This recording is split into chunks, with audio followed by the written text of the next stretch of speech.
Week number 5 of the 2025 SEC football season is officially in the books. We are here reacting to, breaking down everything that took place. Another electric weekend and the final Saturday of the month of September, if you can believe it or not. Guys, this is the Overtime Drive Sunday Fun Day edition.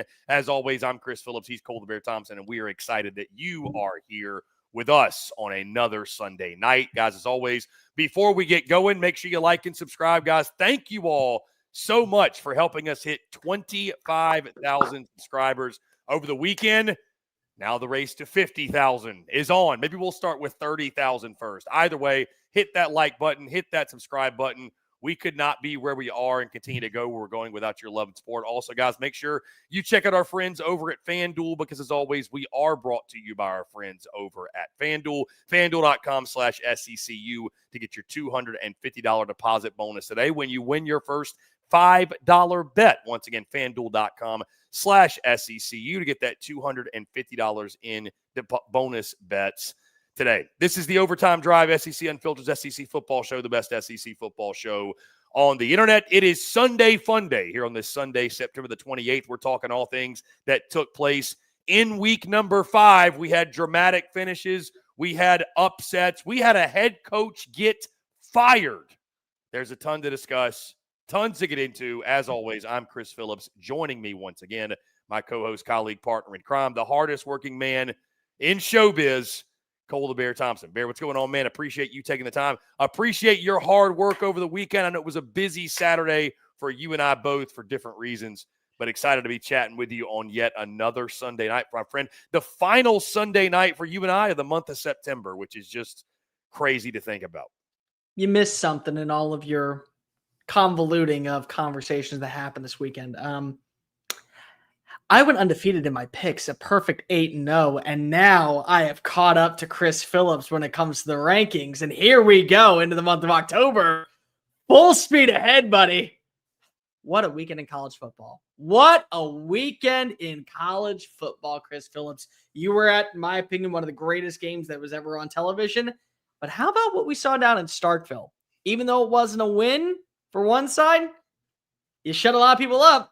What about what happened out in Oxford, Mississippi? What about the game that wasn't, that probably should have been out in College Station, Texas? What about all those matchups, the ones that we didn't talk about? And what about the game that ultimately put the nail in the coffin for our friends out in Fayetteville? As once again, you're hitting a new chapter and a restart on your football program to where we have no idea what direction you're going in. Where are we going to say it? Bear, first off, congratulations to you going undefeated in your picks. I didn't know it was possible that something else happened over the weekend, that I'm not going to be that guy that spends a bunch of time talking about himself and patting myself on the back. But somehow you are talking more about the fact you went undefeated in picks than the fact that I shot under par in a round of golf. Oh, and you really? know what? I wasn't going to bring it up in conversation, but since we're all just, again, giving ourselves victory laps and shaking our own hands and giving ourselves attaboys, that's how the weekend got started in Athens. I shot under par around of golf, in case y'all missed it. So if you would have told me that at the very beginning, and I would have maybe said that, maybe I would have given you the attaboy. Maybe that would have been the attaboy of the week, Chris Phillips. We don't know. It's okay. No, it's fine. It's fine. We all had great weekends. Unfortunately, by the way, speaking of our friends who are at FanDuel, Bear, I took Europe plus 170 to win the Ryder Cup. Unfortunately, I was right because Europe does indeed win the Ryder Cup. But again, our friends at FanDuel, great odds, and we took advantage. It is what it is. There's nothing personal, and there's no bias when it comes to betting. But like you said, Bear, we had a great weekend of college football. One quick update, guys, that I do want to make. Moving forward for the Overtime Drive, this is an update obviously you guys will want to pay attention to, and I think it is going to enhance this show. So as you know, our schedule has been Sunday, Monday, Thursday. Essentially, I know we change up a little bit in the off season, but during the season, 3 shows a week, Sunday, Monday, Thursday. We have made the executive decision to condense that to Sunday Fun Day. Obviously, will be unchanged, not going anywhere. Instead of doing a Monday and a Thursday show, we are going to combine that into a mega Wednesday show. So imagine the topics we talk about Monday, the topics we talk about Thursday, combining them all together. So you're going to get your preview, you're going to get your best bets, you're going to get your pick 'em, you're going to get all that wrapped in one. And I, for one, am excited for that move because I think it's going to make the show better. Also, the big thing, Cole the Bear Thompson, it's going to do, I know you can attest to this, we have seen, and we enjoy it more, I would say, and I think you guys do as well, when we are actually live versus when we have to pre-record the show, premiere the show. We obviously get it out there, but we are not able to interact with you all and take your questions and your comments. Wednesday is a day that works really well for the Bear and I because with the travel that I'm doing on Thursdays, essentially I feel like I'm leaving every single Thursday. It is making things really difficult with the scheduling. So, again, I think from an efficiency standpoint, I think from a quality of show standpoint, and I think for a convenience standpoint for us, and I think for an interaction standpoint with our community, it is going to be a great move for us. So, again, content's going to continue to bleed out of the eyeballs, but when we see an opportunity to improve the product, especially when it's coming down to making things more efficient, more streamlined, higher quality, lesser quantity, we are going to take advantage of that. So, again, that will be the schedule moving forward. Sunday, Wednesday, instead of Sunday, Monday, Thursday. And, again, the content essentially is going to be the same. It's just going to be what Monday, Thursday was wrapped up in one show, which, again, I think will be good because, admittedly, sometimes things got a little bit repetitive, and that's just the nature of the beast. It is what it is. But we are excited to do that and come to you guys on Wednesday night, be live, take your questions, your comments. On that note, Bear, we got a bunch of folks tuned in. Jerry Moore from Pascagoula, Hottie Toddy. Jonathan Heinrich, what's going on? We'll get to all these questions, I promise, by the way. I want to get in the games. Mr. Bucknuts, we got our Ohio. We love our Bucknuts fan. Ohio State fan that needs his SEC football fix. I respect that. Isaiah Davis is tuned in. Joseph Moore is tuned in. Joshua Blanton says Roll Tide. Miss Terry's Bathwater is celebrating a Vols victory. J.M. Jones is tuned in, congratulating the Rebels. So, again, we're going to get back into your questions, guys. We've got a lot to talk about. But, Bear, can we please go ahead and dive into this Week 5 slate and what happened? Because, like I said, we had on-the-field drama, and today we had off-the-field drama. Yep.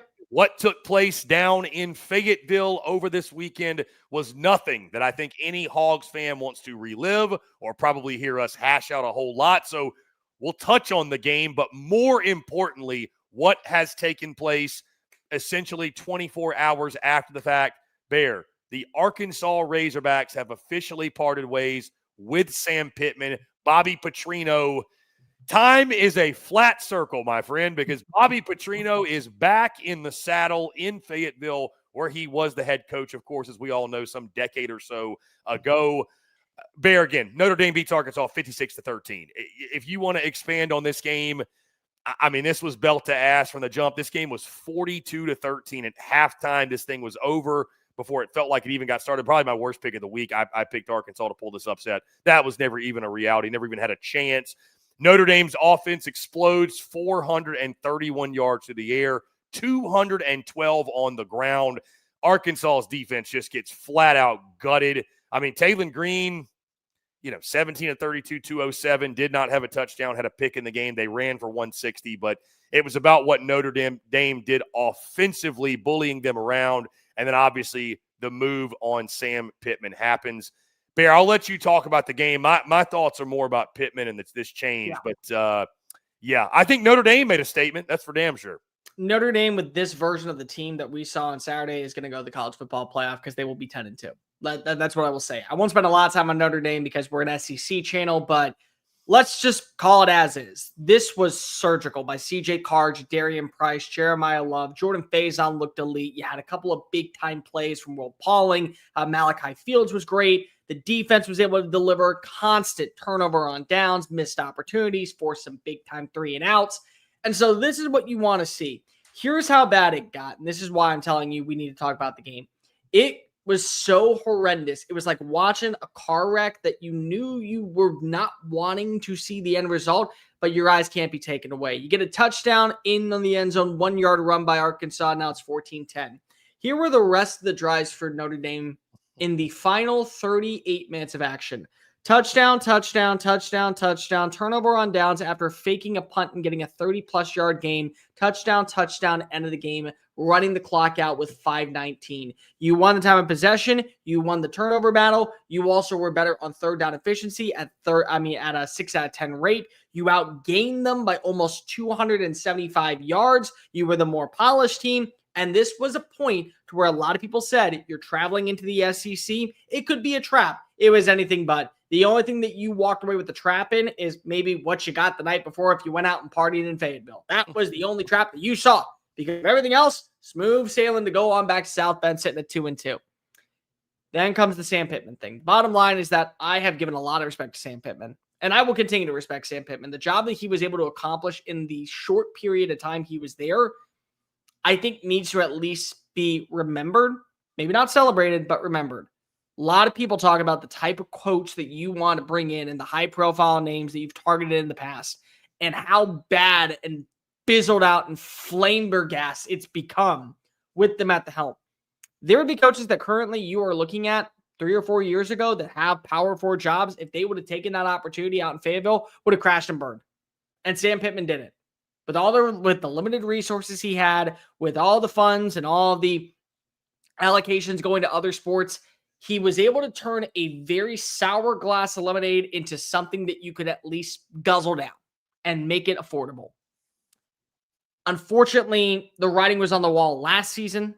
The way that you were unable to get off the wagon and the self-inflicting wounds that we constantly saw last year while we're on display against Memphis, and it happened the second time against Notre Dame. You got up. It was 14-10. You had an opportunity to be able to at least make this a battle. You laid down and died. No life, no execution, no buy-in. And the problem is that last season, there was buy-in by this Arkansas team, which made it more challenging to fire Sam Pittman. When you don't have buy-in anymore, when there's nothing really to hold out hope for, you got to go ahead and pull the trigger. So Bobby Petrino's now coaching. Here's the question. What are you looking for long-term? And the bigger question that I have for Hunter Yurachek, for the boosters, for whoever is going to be making this hire, what do you envision are realistic results for Arkansas football if you're not willing to open up the wallets and make the change on that side? Because that is going to put you in the position to where you can actually have a pool of candidates to target. You got to stop right now with the Rhett Lashley stuff. I understand that he is going to be a name. We will talk about it. We are doing tomorrow morning by noon. There will be a video out right here on SEC Unfiltered of a hot board. I will mention his name because of the ties. He is not a legit candidate, in my opinion. You look at where we are in the world of college football today, where we are in terms of NIL funds, where we are in terms of long-term play.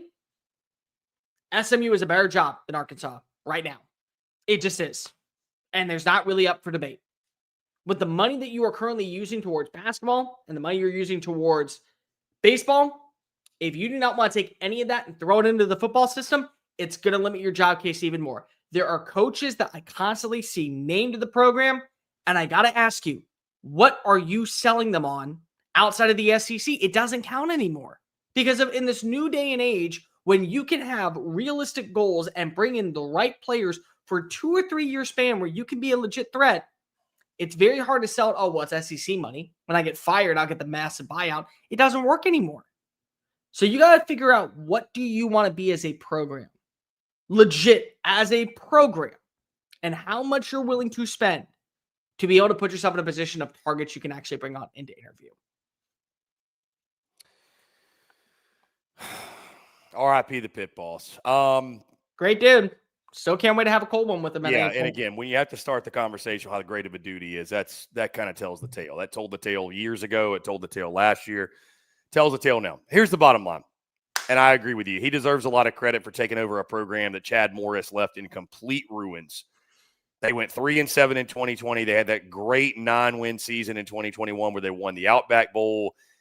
After that, 7-6, 4-8, 7-6, and then a 2-3 start. The bottom line is you went 32-34 in, 6+ seasons at the helm? It's not good enough. It's not good enough. I don't care how good of a guy you are. It's not good enough. And when you have to start the conversation of how great of a guy that he was, again, that tells the tale.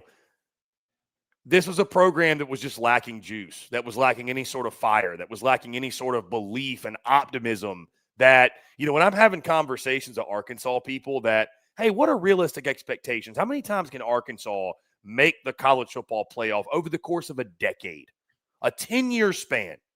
And they're telling me 0, you ain't got the right guy. That's unacceptable for that program. And I know Arkansas doesn't have crazy tradition. They don't have the tradition of some of their SEC counterparts. But I don't understand. Maybe I'm naive. Maybe I'm ignorant. Maybe I'm, I don't know what I'm talking about. But I don't understand why over the course of a decade, Arkansas cannot get to 10 wins one time. I don't see why that is some impossible feat. So it was a long time coming. On one hand, you hate it for the guy because Sam Pittman's such a lovable dude. All the great quotes he had over the years. I'm going to go drink me a cold beer. Everybody should be drinking a cold beer tonight in honor of Sam Pittman. But at the end of the day, it's about winning and losing football games. And I mean, the fact of the matter is, again, 32-34, 14-29 in conference play. That does not scream someone that – and you look at the last couple of years, Sam Pittman was a guy who was a victim of his own early success. Yep. They hit 9 wins in year 2. And Bear, you and I both know one thing that SEC fans cannot and will not do is go backwards in terms of once you get to 9, 7 don't feel quite the same, right? Once you get to 9, 6 and 6, it don't hit quite the same. And after a couple years in a row of, uninspiring 6 or 7 win seasons, the way you were losing games, late in games, blowing games. And then, I mean, the fact he survived I believe it was 23 season where they had those multiple record. You said again? The 5-7 record. Yeah, well, they had those multiple blowout losses at home. I mean, they were getting killed. They lost to BYU that year, I think. They were getting killed at home. The fact he survived that was astonishing. And then obviously go to last year. I think the Tennessee game probably saved him. I think getting that big win at home over Tennessee. I mean, I remember being in Fayetteville last year, Bear. First time I'd ever been. And going to tailgates and talking with folks. And I mean, listen, I was being led around some of Fayetteville's finest. John Neighbors inside Arkansas, Ty Richardson, ESPN Arkansas, guys who know a thing or two and took me to the right places where to go. But we're going around the tailgates, and I got fans telling me, yeah, we used to have this big metal hog we made that would have smoke coming out of the nostrils and light up eyes and fire, and we're cooking. And he's like, this is our tailgate now. And it's like a little small scale thing. And they're just like, we are in sports purgatory. Arkansas has been in sports purgatory where it's like you were never good enough to win anything of substance, but you were never really bad enough to force change. For Arkansas, it's congratulations. The day has finally come. Change is happening. Now we'll see what Hunter Yurachek and company do with it. I agree with you. They got to spend money. You got to put your money where your mouth is. You can't be going out there telling people we don't have the resources. Bullshit. You have the resources. Figure it out. There's enough people in that circle, in that space, in that state that are hogs that are going to be willing to go out and get the right guy for this job. I just don't see why Arkansas can't be a program that doesn't compete yearly. There's no reason this program cannot be a program that wins 7 to 8 games every year, maybe 9, but every 3, 4, 5 years, let's say, at least at 5, you've got the right quarterback. You're a veteran-laden team. You hit in the portal. You've hit in recruiting. The schedule works out well for you. You got a manageable schedule, and you get to 10 wins. I don't see why that's not a reality, and I think if you get the right guy in there, I think it can be. And the unfortunate reality is Sam Pittman proved to you over the last few years, great guy, not the right guy. That was the bottom, and that's the bottom line in this business. This is what do you do for me on the field business. Yeah. We can drink a cold beer with you and you not be the head coach of the football team. It's just the harsh reality. So, well wishes, Sam Pittman. I think he'll have a gracious exit. I think Arkansas fans love the guy. We love the guy, but it was time for change, man. So I'm fascinated to see the Hogs get and see if they can get to a place where maybe talks of the playoff aren't looked at as like, you look at me like I've got 3 heads on me right now. So here's what you need. You need your Lane Kiffin. And what I mean by that is Lane Kiffin took Ole Miss to an era where now it feels like 9-3 is plausible every single year. 10-2 is hitting the right stride, being a college football playoff team. Absolutely should be in the conversation every 2 or 3 years. You get the right recruits. You continue to build up in that repertoire. You hit in the transfer portal. But the thing that we're not talking enough about, you develop the players. And that's something that has been missing in Arkansas. You can go ahead and bring in whoever the hell you want, but if they aren't being properly developed and transforming and getting better with time and putting themselves in a position where they actually can be competitive, it does no good.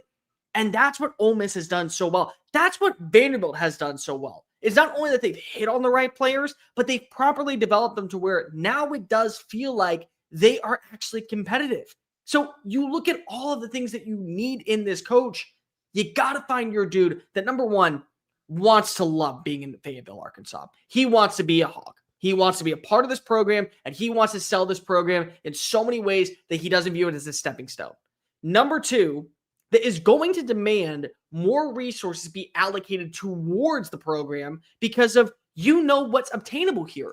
And number three is constantly, innovatively going out of his way to properly develop the staff, develop recruits, develop transfer portal players, and put them in a position where they can be successful. Because I'll be completely honest with you, Chris, a program like Arkansas every 5 or 6 years should be competing for an SEC title, should be competing for a spot in the college football playoff, especially if it expands to 14 or 16 teams. If Missouri can be in that position, if Ole Miss can be in that position, if Vanderbilt right now feels like with Diego Pavia, they can start turning in that position, absolutely, why not be able to go ahead and put yourself there with Arkansas? And I see Sierra's comment in the question. Sierra, I 100% agree that right now the right hire is Bobby Petrino to lead the program. In 2026, better not be the head coach.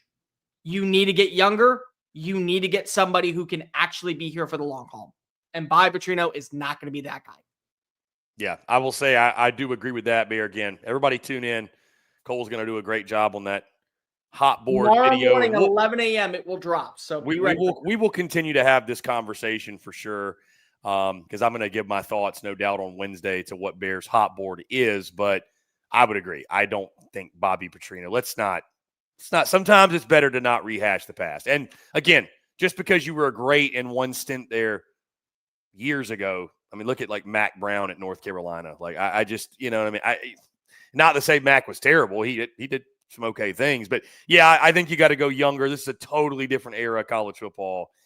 It's a different game. It's a young man's game. It's a young man's game. Just call it for what it is. It's a young man's game. So I think you go a different direction. Either way, who's going to be there for the next 4 to 5 years to where a recruit's like, are you going to retire at any point or, drop dead? It's hard enough to recruit there, just admittedly. It's not a shot at Arkansas. It's just the truth. Yeah. It's hard enough to do that. Why hire a guy where you add another layer of difficulty to the recruiting? Because you're right. That question, that'll be asked and that'll be used against them negatively in recruiting. And by the way, I'm going to make this clear. There will be coaches mentioned. They're legit coaches, not the pipeline. And John Gruden is not a pipeline. But the coaches I'm mentioning are legit. You're not going to hear a Eli Drinkowitz leaving Mizzou to go to Arkansas. Listen, just because it's spooky season, Bear's not going to be talking about Chucky on the hot board for Arkansas. All right, Bear, let's get into these other games. Let's obviously start with the one that I was at in the game of the weekend. Alabama goes into Athens, and Alabama does what Alabama does. They beat the Georgia Bulldogs yet again, 24-21, the final score. Bear, I'll just say this. There's a lot of different layers we can get into with this football game. First off, I want to say this. Thank you to the fine folks of Athens. We had a great time. I'll stand on business yet again. Athens, in my opinion, and my opinion is correct on this one, is the best college town in the country. I love everything about Athens. I love visiting. I love going. Love the people. Love the city. Sanford Stadium was absolutely unhinged. That place was electric. Dogs fans showed up, showed out. It was an incredible atmosphere, great night for college football. It was a night where what made it so special, Bear, and something I don't take for granted, you could go to hundreds of games, and you may not in your lifetime as a fan, as a coach, whatever your role may be, you may not have the opportunity to go to a game where there's that much talent collectively at once on the football field. So, to me, I'm just grateful to have the opportunity, and I felt this way last year in Tuscaloosa. Grateful to have the opportunity to see the assemblance of athletes on both sides of Alabama and Georgia. And I will tell you this, and there's other great games, there's other great rivalries. I'm not trying to compare this game to the Red River Shootout or the Iron Bowl or the Game or any of these other rivalries. But I am telling you, if you have not been to an Alabama-Georgia game, it is different. It is like, it's not a rivalry game like the ones I mentioned, but it is so much different than a normal regular season SEC game. It's an all-out war.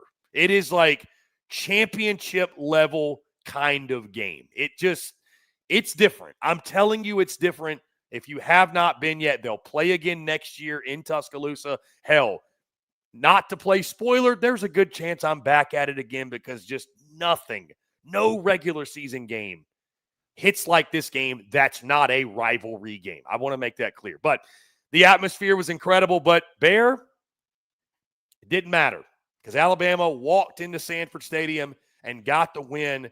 And to quote the great Pedro Martinez, at this point, if you are Georgia, you have to call Alabama your daddy. That's just pretty much it. The boogeyman lives on. The boogeyman still exists. Alabama owns Georgia in the regular season, just period. I know that Georgia beat Bama to win the national title, but Alabama just flat out owns Georgia right now. And it's because it was two really high-quality teams on the field last night. But there is just this mental edge that very much so exists. There is this thing, this complex for Kirby Smart when he faces off against Alabama. There's this thing he cannot get over. It is very real. Kirby Smart's got an Alabama problem. And I hate to pin so much of it on him because every game is its own individual thing. But unfortunately, it is the reality of the narrative until the narrative changes. It is. Flat out, it just is. And you had an opportunity last night at Sanford Stadium to change the narrative. You had an opportunity to create a new one. You had an opportunity to finally kill the boogeyman. And until you kill the boogeyman will exist. And that boogeyman for Georgia football, as much winning as they've done, and this Georgia team very well could still go to Atlanta, still go to the playoff. Hell, they could still win it all. But God forbid they run into Alabama along the way. Because that is their boogeyman. That is their kryptonite. That is their thing they can't get over. And at this point, again, to quote Pedro Martinez years ago, who's your daddy? Who's your dad? You just got to tip your cap and call the Alabama Crimson Tide your daddy. You have to at this point. So, again, I'll say this, Bear. I still feel really good about Georgia leaving the game. I think Georgia, I'd be stunned if they didn't finish at minimum 10-2. They've got some huge games down the stretch. They've got some tricky games. But I have no doubts that Georgia and Kirby Smart, they'll do what they always do when they lose to Bama. They'll learn from it. They'll get better from it. The best ways to learn how to win sometimes is to lose. That's the best ways to learn. Alabama is interesting to me. I could still see them going 9-3, to be totally honest with you. I could. But Kalen DeBoer out of a fucking bye week is Nick Saban. I'm not convinced Kalen DeBoer wouldn't beat Nick Saban out of a bye week. Dude, the offensive game plan Ryan Grubb, Kalen DeBoer and Ryan Grubb had for that game last night. You give Kalen DeBoer an extra week, that dude is a wizard. A wizard. I mean, he's like Andy Reid. Screen passes to Caden Proctor. Dude, the amount of motion they had all night long. I mean, Georgia's defense was in a blender. That is a game. There will be coaches' clinics years from now, and they will use the tape from that football game for the offensive side. I mean, it was incredible to watch them work. Georgia gets in a hole early again. And then, of course, all the attention, Bear, is going to be on the fourth down call. Yep. Should they have kicked the field goal? I think you should have. I think he should have. And it's a hindsight's 2020.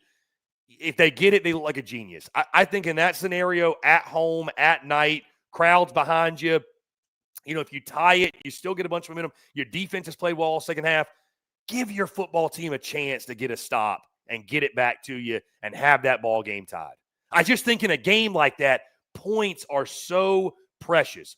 What I will say, though, we're putting all the emphasis on that single play, and as you can imagine, Bear, the motherfucking of Mike Bobo leaving Sanford Stadium was so – hell, during the game, it was so next level all around me. I don't know if there is a more hated man in Athens, Georgia than Mike Bobo. That is a very complicated relationship that they have with him, by the way. But, I mean, Bear, must we forget the ball that hits 11 right in the hands and he drops down the field? If he catches that, this whole thing's a moot point. Georgia had, I think, a drop pick in the game. Like, there were other opportunities for Georgia. You had the fumble inside your own territory. Guess what? They got a field goal out of it. Guess what the margin was? 3 points. You just did things that you cannot do and beat. I don't know if Bama's an elite team. I don't want to say an elite team, but Bear, you can't make those mistakes and beat a team with elite talent. And an elite, at times, coach, especially with a week to get ready. Kalen DeBoer with a week to get ready, Bear, is an elite coach. I don't know if a week-to-week basis he's an elite coach, but with an extra week, he's an elite coach. He is. On the Bama side, and I know I'm being long-winded, but being at the game, there's just so much I haven't unpacked from this. I'm really glad I didn't cash out my Ty Simpson for Heisman ticket. Yep. The poise and the moxie was what was most impressive. On a night where Bama just ran it okay. They didn't really run it great. I mean, we were in the stadium, and when Bama would run it, Georgia fans around me are like, good. I hope they keep trying to run it because they ain't going to run it on us. Not to the clip they're hoping to. Ty Simpson stepping up, making big throws, fitting balls into windows. And, Georgia only registers one sack, and really that sack even was kind of a right at the line of scrimmage. It wasn't felt like a game-changing type of sack. But there were so many plays where I thought Ty Simpson, Georgia actually had some pressure off the edges. He did a great job, steps up in the pocket, right? Doesn't panic, doesn't get happy feet, steps up in the pocket, delivers a strike, keeps the eyes downfield. A lot of things we didn't see last year, if we're being totally honest, right, on a week-in, week-out basis from Jalen Milroe. So Alabama's got their quarterback. We know about the weapons they've got on the outside, obviously. I mean, hell, we talk about missed opportunities. Ryan Williams dropped a wide open, wide open touchdown. I was on that end of the field. As soon as Ty throws it, I'm like, that's 6. And Ryan Williams just hits him right in the breadbasket and he drops it. But, and then give credit to Bama's defense for buckling down and the way they played. And, I mean, getting that 4th down stop. Deontay Lawson coming in there like a heat-seeking missile and blowing the play up. And, it was a great game between two great teams. I still feel good about both. But there is an obvious mental edge that Alabama holds over Georgia because yet again, and all these games have been close. Every single one of them. They'll talk about that 4th down and decision to not kick a field goal, Bear, for a long time in the city of Athens. And this was your best chance, I think, to beat Bama. You could argue over the last 8 meetings that you're 1-7. Had them at home at night. Bama looked like crap in week 1. We didn't know what they were. And you just cannot get the job done. And I thought, by the way, Gunnar Stockton, played pretty well. I mean, he didn't – there were at times I thought he could have got more help from his playmakers around him. I didn't understand why they didn't run him more earlier in the game. The thing I love about Gunnar Stockton, on a side note, some guys fit the ball in a window. He throws the ball through that damn window pane. I mean, that dude throws fastballs, zingers out there.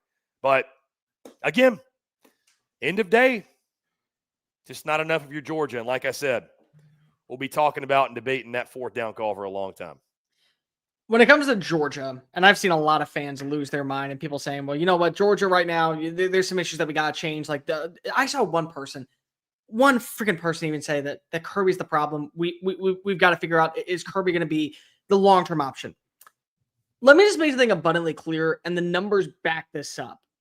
You were outgained by over 8 first downs, 25-17. You lost the third down conversion rate, 13-19 to 2 of 8. You were outgained in yards by over 40. They outgained you by 150 more passing yards. They averaged 7.2 yards a play more than you. You lost the penalty battle. You lost the turnover battle. You lost time of possession, and you only lost by 3. Like, can we stop with this thing about Kirby is a terrible coach? It's Alabama. People have a kryptonite. Everyone has one, and you fall victim to it. And unfortunately, you're never going to get past it. I mean, Hugh Freeze is almost 3-0 against Nick Saban. Like, you guys realize that he beat him when he beat him in Oxford. He then beat him in his backyard. And if a 4th and 31 call doesn't occur, they win that game in the Plains. I mean, like, that's just it. Doesn't mean that you're a terrible coach. It just means that somebody has your number. That's what it is. But Alabama was able to get the job done. And you got to be impressed with the way that the offense responded. 100% agree with you. You look right now at Ty Simpson. That should be the favorite to win the Heisman Trophy, if that's the version we play. Because I truly believe that if you see that version every single week, good luck. Good luck, defensive coordinators. You're not stopping him. You could slow him down. You can hope to God that you have an offensive game plan that can counteract what he does. But you're not stopping him. He was surgical. He was fantastic. Footwork was phenomenal. Decision-making through the roof. Had one pass that was very risky. Outside of that, you cannot be upset with him. The play calling, the design runs, the trickery of what you have with Ryan Grubb, impressive. Early start, the capitalization to be able to get up 14-0, to then get that turnover. Bray Hubbard with the hit of all hits on Nate Frazier to jar the bar loose. Then Deontay Lawson being in the right place at the right time. You set up that field goal. You extend the lead by 10. You get yourself in the end zone with the big Caden Proctor play, and then the run by Ty Simpson for a 3rd touchdown on the day. 278 through the air, another 80 on the ground. Another 40 on the ground. You gotta like where he was. The thing is that I agree with you. Alabama's a very good team, and I'm really to start to buy some more stock into them. I said that after this game, I'd feel a lot more confident where you are. There are still some things you got to correct. You allowed far too many explosive plays on the ground. I mean, they were averaging 9 yards a carry. Yeah, Georgia ran it at will. Georgia ran it at will. Nate Frazier, 9.2 yards a play. The big gain by Dylan Bell on the trickery of a Zachariah Branch. When you look at what you have with inside the red zone, Chauncey Bowens was a beast. Was fantastic. Josh McCray, physical at contact, not able to go down. Like, those are things that if you do not correct and you face off against a team like Tennessee, they can beat you through the air because we just have seen it against Georgia, and they can beat you on the ground. That's the thing you got to be scared for. Vanderbilt can do it. Vanderbilt's got a good rushing attack, and they've been able to put belt to ass against everybody, inferior competition or not. Missouri right now, what they have with their backfield and Jamal Roberts and what they have with Ahmad Hardy, they can give you challenges. The thing that matters is you were able to respond in critical moments. The OT Overton play for a shoestring tackle on Cash Jones. The rushness, the attentiveness, and the veteranship of someone like that to know where to be at the right time and leave it all out there is something that I think really helped Alabama get its footing back underneath it. I know we can talk about the actual play, but that play alone is so influential that's not going to be talked about. Dude, you know what's funny about that play? Because I was on the left side of the play. Yeah. At first, I'm like, dude, is he going to keep his balance? Like, is he going to – dude, if the back – here's the thing. Bobo's an idiot. I get it. If the back side of that play is just blocked half decent, he's in the end zone. He had nothing but green grass. Nothing. Because everybody was on that back side of that play. But, again, give him credit, man. They just ball players make plays, and Bama made the play. The design. I would have kicked it. I don't know about you. I would have kicked it. I would have gone for it. You like the call. I don't think you're wrong. I just think it's interesting.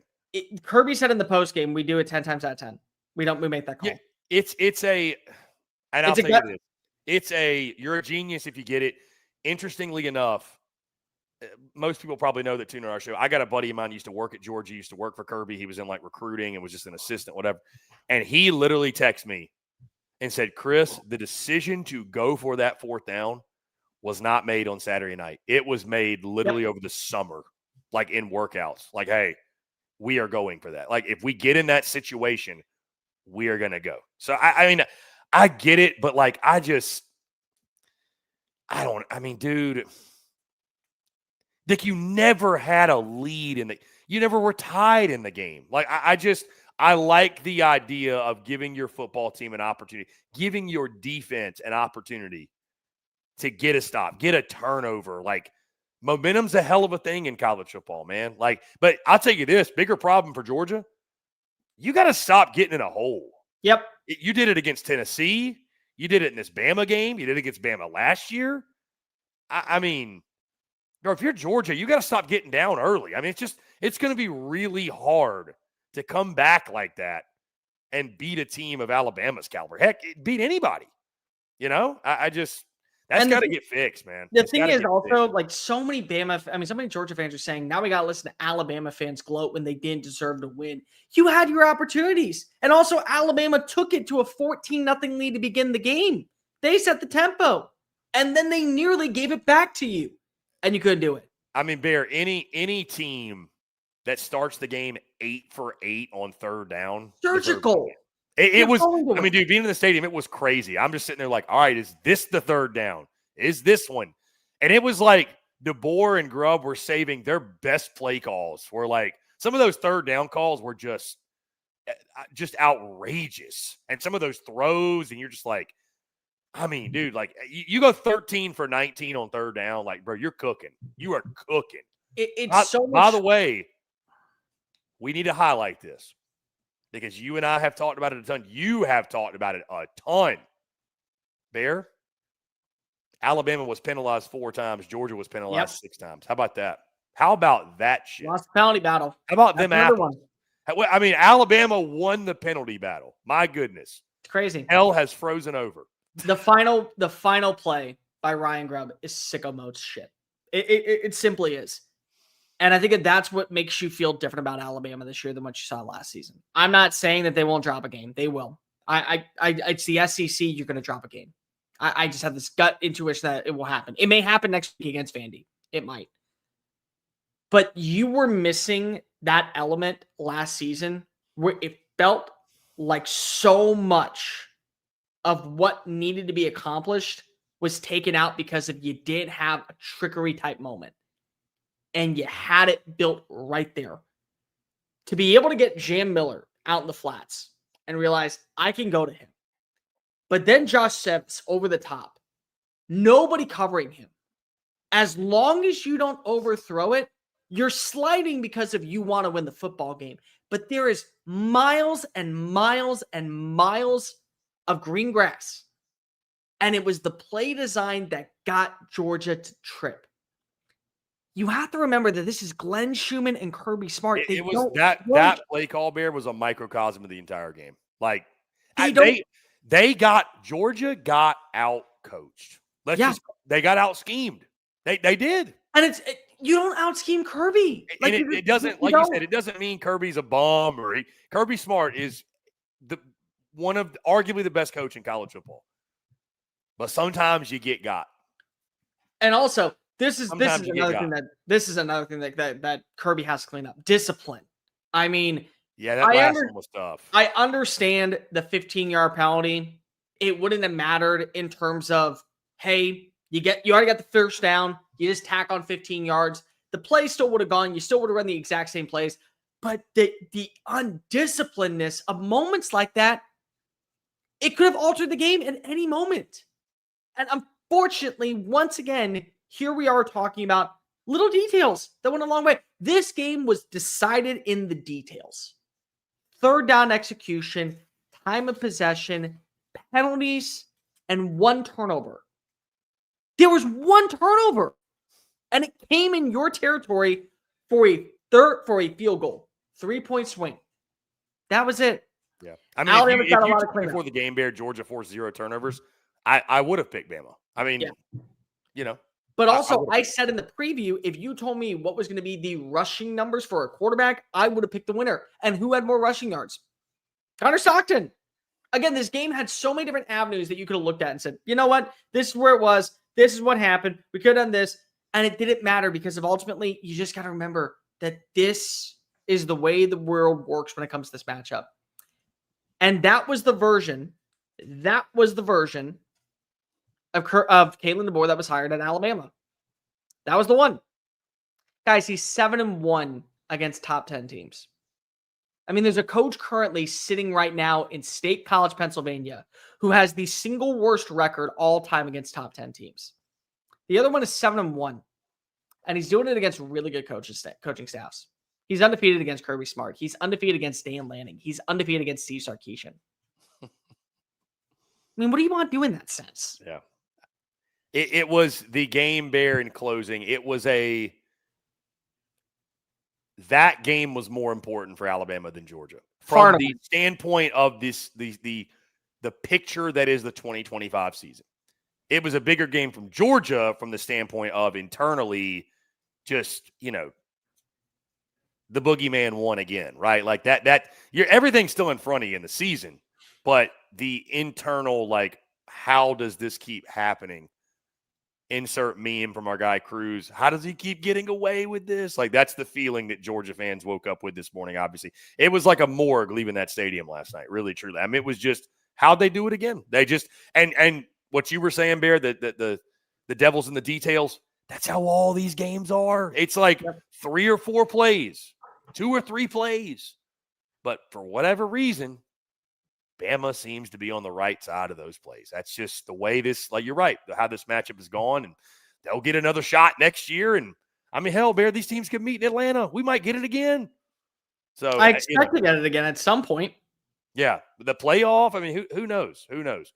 We could get it again this season. But big win for the Crimson Tide, 24-21. Again, thanks to all those in Athens that made it such an incredible time. Of course, all the Morris Hall tailgate folks. Y'all were incredible. Certainly made the case yet again to be the best tailgate that we see on the SEC Unfiltered Tour this season. Bear, let's go on to our next game here. Let's go to Texas A&M. Texas A&M beats Auburn 16-10. Low-scoring affair. Auburn's offense sucks. Just flat out. They stink. Jackson Arnold went 18 for 33, 125 yards. The Aggies held Auburn to 52 total rushing yards. Folks, that gives you a grand total of 177 total yards of offense. Bear, Auburn went 0 for 13 on third down. All you got to say. They went 0 for 2 on fourth down. I don't have the exact, you probably have this, the exact sack numbers in front of me. How many times they sack them? 5. 5 more. So 15 sacks in the last 2 weeks. And I get it. Oklahoma, A&M, these are good teams on the road, but I gave him way too much credit last week because I thought the offensive line was getting bullied up front. There were just so many times he was holding the football for freaking ever. I mean, I can say at least 3 of those sacks, 100% on Jackson Arnold not getting rid of the football. Could have evaded it. Couldn't do it. Yeah, I think Jackson Arnold might just be who he is. And by the way, this is not taking any credit away from Texas A&M. I expected Mike, I think you and I both expected Mike Elko to make adjustments coming out of the bye week, obviously against Notre Dame. Their offense had a big offensive night. Your defense didn't look great. You responded. You responded in the right way. You dominated time of possession. Again, you dominated defensively. Hard-nosed, gritty win. Marcel Reed with the 1 pick, but other than that, a clean game. You ran for 207 yards, dominated this football game on the ground. And again, you get a hard-fought, tough, hard-nosed win. Bear, I was watching this game at the tailgate. By the way, Casey Concepcion just continues to be unguardable. 7 catches for 113 yards for him. Bear, thoughts on this one? Because I feel like more people are probably talking about what Auburn didn't do than what Texas A&M did do. But, and I'm going to ask you this question again later in the show, but I mean, let's give the Yankees credit because don't look now, Bear. This might be the best team in the conference. That we might need to start having, like, at least a debate. You can have a debate. A debate of some sort. Debate's fine. I will say that. I'm not saying it's a sure thing, but a debate. This game wasn't close. 2 touchdowns were called back by Texas A&M. One of the dumbest ones on an ineligible player downfield with Ahmad Reed's Adams, which he, in my opinion, wasn't. But still, Mario Craver got a touchdown taken off. Another touchdown was taken off. 2 missed field goals. I mean, we're talking about the score potentially should have been, what would that be? 30 to 10. No, the 33 to 10. I mean, that's where we are. Yeah. Defensively, they got after him. They made play after play after play after play. They forced into the backfield. They were able to play exceptional in coverage and take away both Cam Coleman and Eric Singleton outside of a few highlight grabs. I mean, it was a quiet day of the office offensively. There was nothing really to write home about, and that's a good thing. Like, again, and 30-3 was the final score, not 33-3. But I mean, we're talking about an interception, 2 missed field goals, and 2 touchdowns taken off the board that easily should have gone in favor of the Aggies. I mean, this was a great execution, and credit where credit's due. First time since 2016 that they're 4-0, and they look the part of a team that very well could continue its warpath to run through everybody en route to Atlanta. I mean, it will not shock me. They have the talent. There are just some things that they got to clean on up. I mean, the interception, I know we can talk about that. You know, it was a very, very, very good play by Xavier Atkins, because it was. But at the same time, I mean, it was a very poorly thrown ball by Marcel Reed. That's just something that you can't have against elite defenses, because they're going to take advantages of you. And Auburn doesn't have an elite defense, but they have a great defensive line that's going to get after a quarterback and put yourself in a position where the offense is ill-advised. That to me is just so frustrating with Texas A&M. It's like you're almost there, you're almost there, you're almost there. Can we get to that level of where we're seeing a 4-quarter game of everything working? The rushing attack is finally there. And you know what? I got to give credit where credit's due. A lot of people said you're being too hard on the rushing attack. It eventually will show on up. It did. I'll still be a little bit hard on the rushing attack. Why are you only rushing Ruben Owens 3 times for 52 yards? I mean, he is the second best running back, and there are people out there that believe he's the best running back in the room. 3 carries? I mean, Amari Daniels, credit where he has it, been a good player for the program for a long time. He should never be getting more carries at this point than Ruben Owens. But those are things that you learn from, you get better for it, and eventually you end up becoming a team that appreciates it long term. It was a great execution game plan, I think, by Texas A&M. Defensively, they're all there. They are fantastic on all 3 stages of the game. I just want to see them play a 4-quarter battle. But you're not wrong. They certainly have the case of being the best team in the SEC. I don't have them as the best team in the SEC right now because of, again, I think there are some questions that you still need to be answered. I do think, though, at the same time, they're going to be a fight to go to the playoff, and you shouldn't be shocked. You just simply shouldn't. Yeah, but I think, too, when you look, Bear, how the schedule shapes up as you sit now 4-0. I mean, Mississippi State at home. We'll talk more about that, obviously, later in the week. Going to be a fun matchup there in College Station. Florida at home, at Arkansas. Then you go to LSU to end the month of October. Again, you're going to be able to build some momentum potentially here. Obviously, we got a long way to go, a lot to figure out, but this was one we know both sides needed. Both sides came in this season with college football playoff expectations and hopes and dreams. And I think this one, Bear, as Auburn now drops to 3-2, 0-2 in the SEC, I believe they said it's the 3rd straight season that Auburn has started 0-2 in conference play. I think that's why Auburn is more what people are talking about, because now all of a sudden we're looking around and saying, what does this mean for Hugh Freeze? I mean, you go into this bye week now, 3-2, 0-2. I think the hope was to be 4-1. Yep. Because after the bye week, you got Georgia. And I know you got them at home. I get it. Jordan Hare, weird place to play. But, hell, you got Georgia, Missouri back-to-back.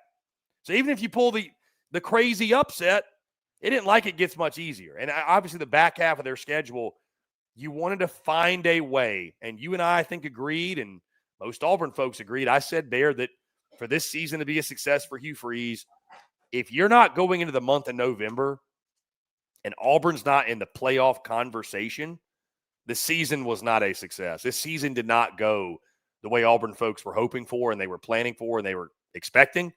And from what we've seen to this point, not only is that not going to be the case, I mean, Auburn's one of the worst teams in the conference from what we've seen to this point. here's my thing. And also, real fast, when it came to the Texas A&M penalties, there were a couple of really, really stupid ones that should have never been called on them. So I agree with Tyler in the comment section. Just want to make sure I mention that. Hugh Freeze's offense looks like Hugh Freeze's offense in 2022. It's year 3. It didn't work in year 1. It didn't work in year 2. That means change needed to happen, and it hasn't. It's the same offense that led you to a 6-6 season with Peyton Thorne. It's the same offense that led you to a 5-7 season minus the turnovers in 2024. It's not getting better. It isn't. And you're not making adjustments. The problem is that his buyout is ridiculous. And that defense is still good enough to keep you in every game. And you look at that schedule. They lose to Georgia. Okay, now we're sitting at 3-3. But let's just say they're able to shut down Ahmad Hardy. They're able to shut down Bo Pabula, win that game, win against Arkansas, win against Kentucky. And what did they pull off the win against Alabama to close out the year? I'm just saying, can you sell yourself that the that the defense is so good that you're going to be able to give them another season? Because you don't want to pay that lucrative buyout. In this day and age with revenue sharing and all the other things that go toward building a roster long-term in college football, can you sell yourself on the idea that, you know what, we'll be fine for one more year? But you're not fine, because the problem comes back to the main element, which is you're not developing the talent. You're relying too heavily on the explosive plays and your defense to bail you out of trouble. And you constantly are having these self-inflicted wounds, whether it be on the offensive line, having some miscues, the careless penalties at ill-advised times, or literally anything else that is hurting you by them helping you to win football games. That's what it is. I told you I didn't believe in Hugh Freeze. I don't. I would fire him. I don't think the offense is going to get better. And that's your side of the football. And the thing is, you can't tell me anymore that you are a great recruiter and a great evaluator and a great knack for understanding the quarterback position when every single year that remains the biggest issue. You saw Anthony Schwartz. I don't know if you remember him when he was out at Auburn. Great punt returner. Great receiver. Already told both Cam Coleman and Eric Singleton, I'll wish you the best in your careers, but I'm not going to be watching you anymore in Auburn. He's making it clear, guys, go elsewhere. You want to have success and you want to hit your stride, it ain't coming with this offense. He's made it clear. And honestly, with the way that it looked on Saturday, can't blame him. And I know there's going to be people out there also that say, well, don't worry. Watch what happens when we go finally to Deuce Knight. It's not going to get better with Deuce Knight, because I don't think it's all on the quarterback. I think about 50% of it's on the quarterback. I think about 50%, if not 55 to 60% on the play calling. It's the same offense that we have seen for the last 2 years that got you to where you were in this position where you had to start winning. And it's not getting better. Bear, I agree with you. I mean, I think you hit the nail on the head. You and I were both out on Hugh Freeze before the season started, and sure enough, here we are. I mean, I don't think anybody should be all that surprised, and there was a lot of optimism around Auburn, but yeah. And again, this is taking nothing away from Texas A&M, by the way. Yeah, Texas A&M had a great game. Yeah, as Robert points out, Bear is sporting the Aggie maroon today. Yeah, maybe it's Mississippi State. All right, maybe it's. You never know. I mean, think about this. We got a maroon versus maroon game, and I'm still waiting for the other shoe to drop on Texas A&M against a team that you're better than on paper, but you don't show up for the Saturday. Who is it? Bear said he's seen this movie before. I've seen this movie before. Yeah. Bear, on that note, let's go to the game that took place in Oxford, Mississippi. Hotty toddy, gosh almighty. Here comes Trinidad CHAMLBISS and the Rebels. Ole Miss gets a 24-19 win. The Ole Miss Rebels, speaking of maybe potentially the best team in the SEC, at least the debate. Ole Miss is 5-0, 3-0 in conference play. Bear, they are now the 4th-ranked team in the country. LSU, of course, drops to 4-1, 1-1 in conference play. Trinidad CHAMLBISS is not human, Bear. And I give you a lot of credit. You called it. We posted even the clip on Friday. You mentioned I just can't pick against Trinidad CHAMLBISS. I said that they'd make him look human. He is not. He is not human. 23 for 39. 314, his, what is this, 3rd or 4th straight game with more than 300 yards? 3rd straight game with over 300 yards. More than 300. 314, a touchdown, a pick. He also ran it 14 times for 71 yards. And by the way, TRINIDAD CHAMLBISS did great. The Ole Miss defense getting after Garrett Nussmeier all afternoon long. By the way, Bear, with a three-man rush. Pete Golding schemed him up like nobody's business. Incredible game plan by Pete Golding. Again, they were getting there with three often. By the way, LSU, it is just the same old song and dance, Bear. 21 carries for 59 yards. What does that lead to? Garrett Nussmeier's throwing the ball 30-plus times. 21 for 34, 197, a touchdown, a pick. Let's start from the Ole Miss side, or the Ole Miss perspective, Bear, because I don't want to take anything away from Hotty Toddy in this game. I mean, this TRINIDAD CHAMLBISS thing is kind of scary. Like straight up. This thing is wild. Absolutely wild. He continues to ball out. Like I mentioned, give all the defense credit too, but dude, how in the world did Lane Kiffin find this gem of a quarterback in TRINIDAD CHAMLBISS? Like this is actually crazy when you think about it. No, Charlie Wise. I mean, that's really it. Charlie Wise was watching film and he found him through a couple of pigs, and he was like, we can get this guy involved in our offense somehow. Again, it's something magical. You know me very well. We've been friends for over a year. We've been doing this for a while. You know that I am somebody that does not gloat often. I like to be right, but I don't gloat often. I got called every single name in the book. I was told I was such an idiot. I was told I need to be fired from this job. I need to never be able to talk sports again for betting on TRINIDAD CHAMLBISS. Folks, I will be completely honest. This is the one time I will do it. You will never see me ever again act this way. I went back to every single comment that called me out and I responded. I did. I am sorry. I don't care. I don't care. I don't. Bear, I wish I could say I was surprised. I was petty as all hell, and I am fine with it. I am totally fine with it because you want to know why? I stood on business. When you have a hot hand, when you have everything trending in one direction, you ride it, and you don't pick against it. He was awesome. Now, he had his fair share of faults. The beginning of the game, LSU's defense got after him. Very, very, very risky throws. Very, very, very pick six that was called back. Very easy passes that could have gone. That should have just been dink and dunk plays, and they weren't. It was very much this is going to be a rough day for him. But once he got his footing underneath him, once he started figuring things out, again, the same thing that we saw against Tulane, the same thing that we saw against Arkansas. Best of luck stopping him. I mean, best of luck trying to slow him down because of once she's in his helmet, he was making plays.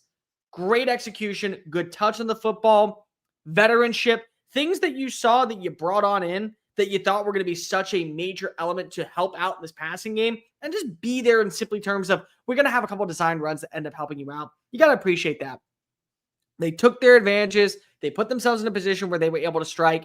I mean, if not for A.J. Halsey with that big punch out right at the goal line that ended up becoming a touchback, they were going to be up 24-7 going into halftime. I mean, they were the more surgical, complete, cohesive offense that just continuously moved down the field efficiently and was able to put themselves in a position where they got ahead of the sticks and made Blake Baker's defense have to put in adjustments.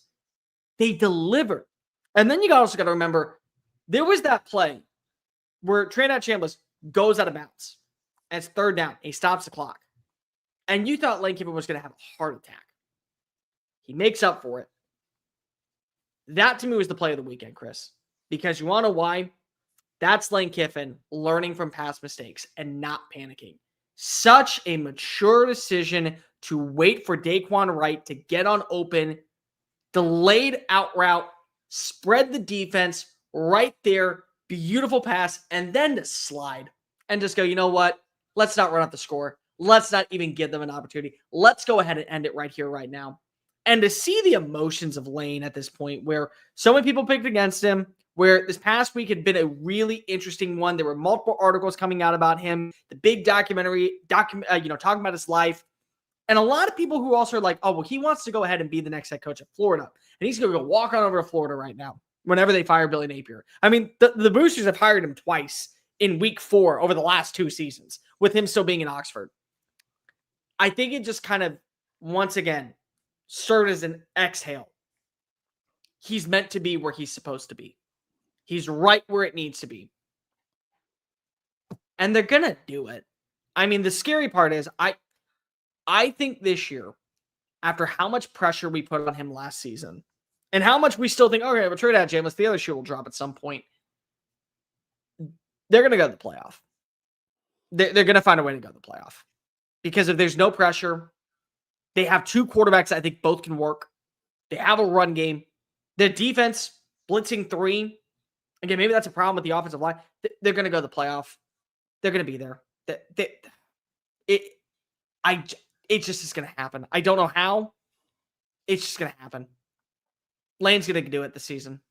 At Georgia, at Oklahoma, the big ones, Bear, on the other side of the bye week. South Carolina at home obviously could be tricky. You get Florida at home late, unless the Gators make a big turnaround. You feel good about Ole Miss's chances, then yeah, there could be a spot in the college football playoff on the line for Lane Kiffin and company when they go to Mississippi State for the Egg Bowl. So, but yeah, I so much to be impressed with. But Bear, Ole Miss just bullied LSU. They bullied them.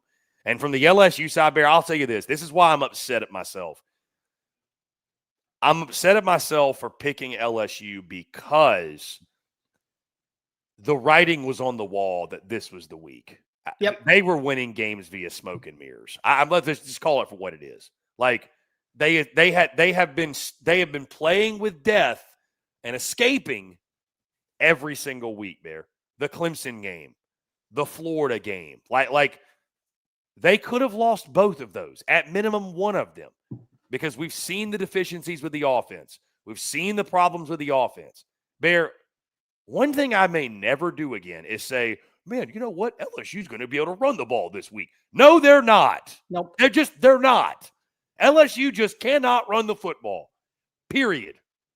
I'm done believing that something's going to change when nothing changes.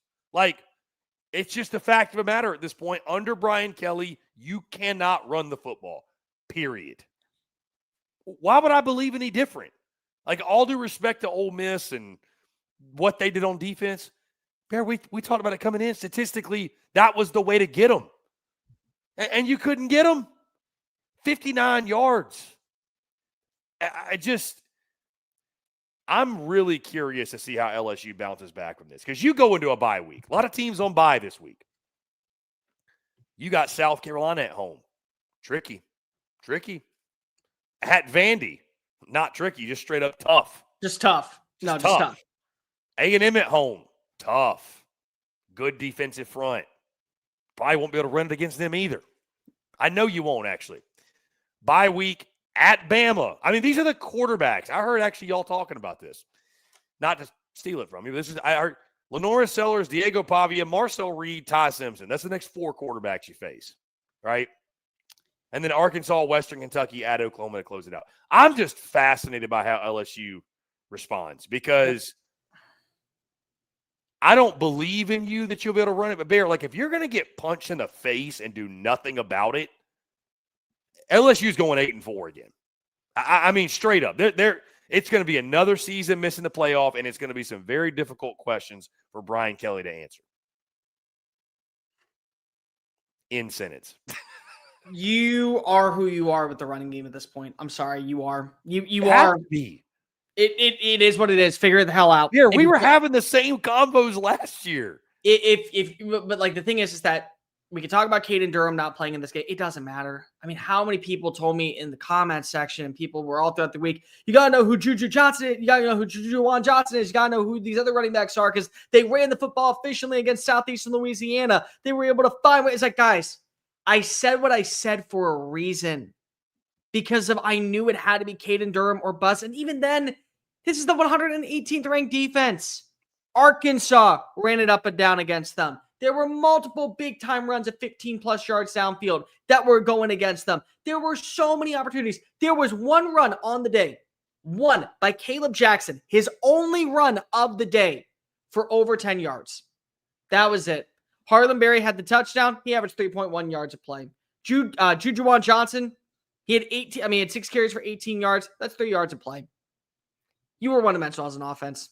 And the worst part is, and the thing that needs to be once again stated as loud as possible, you are a one-dimensional offense and you're forcing Garrett Nussmeier to have to win.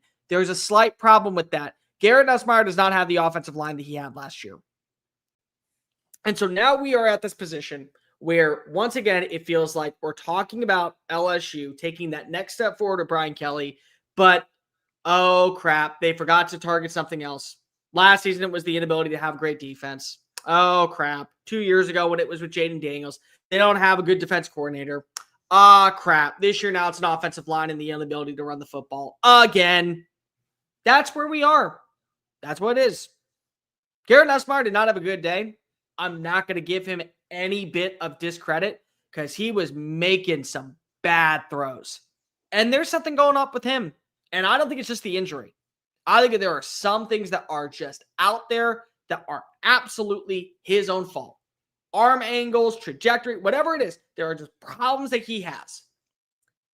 But he also is in a one-dimensional offense that says you got to win through the air, and if you go ahead and take away our top receivers, congratulations, you got no shot. I mean, that's what this is. It's a great game plan for Alabama to study. It's a great game plan for South Carolina to study. It's a great game plan for Vanderbilt to study in their backyard. All things that they're going to do. They can. I'm not ready to sell my stock on LSU because that defense is still so good. Like, you put up 24 points with TRINIDAD CHAMLBISS. I think that says more about Ole Miss's offense not really missing the beat without Jackson Dart. I think that says more about Lane Kiffin and what he's been able to accomplish at that spot for the last several years than it does about LSU's defense. I still think LSU's defense is going to be one of the top 10 units in college football.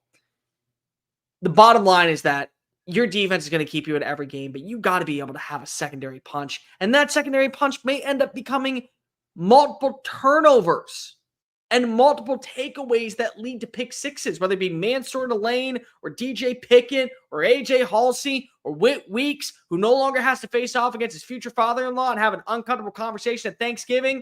Any of that stuff, like, it may not be that, but that's where we are. This is who you are as a team. Figure it the hell out.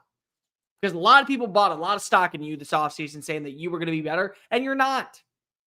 You're looking more and more like an 8-4 roster. You are. I mean, I agree. I think they look more like an 8-4 team. I do. I have no faith they're going to be able to run the football. I have none. So give Ole Miss all the credit, but LSU, I think you've got real issues that finally came to a head. They've been there since week 1. We ignored them because the defense has been bailing you out, playing so well. And you're right. That defense bear will continue to be there. But if you can't run the ball at all, and you're going to keep asking Garrett Nussmeier to carry you, it's going to lead to mistakes, and that's going to lead to losses, just flat out. And it could be another 9-3, 8-4 season incoming. And Ole Miss, maybe the best team in this damn conference. I have no idea. Again, I'm saving that question for the end bear, but I don't. I'm going to ask you point blank. Your guess is as good as mine. There's like 9 options, and you're not wrong on any of them. Yeah. Doing power rankings at this point is just to throw the dart. Trust me, this week we start tiers, and a lot are going to be in one tier. Just heads up. Yeah. Bear, let's go to the game that took place in Starkville, Mississippi. Mississippi State almost.